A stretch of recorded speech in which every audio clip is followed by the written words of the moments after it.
ఎందుకు తిరుమల స్వామివారికి మాత్రం ఇంత ప్రాధాన్యత అనేదానికి సమాధానం చెప్తాను. వెంకటాద్రి సమం స్థానం బ్రహ్మాండే నాస్తి కించనాత్, వెంకటేశ సమోదేవో నభూతో నభవిష్యతి అన్నది వరాహ పురాణంలోని ఒక వాక్యం. ఇది వేదవ్యాస మహర్షి వేదరాశిని 4 వేదాలుగా, ఋగ్యజు సామ అథర్వణ వేదాలుగా సంక్షిప్తం చేసిన తరువాత రాసిన 18 పురాణాల్లో ఒకటి వరాహ పురాణం.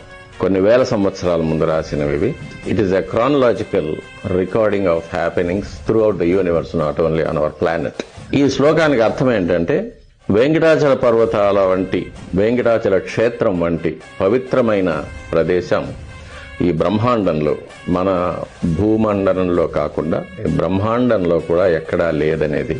అలాగే వెంకటేశ్వర స్వామి వారి అంత శక్తివంతమైన దైవం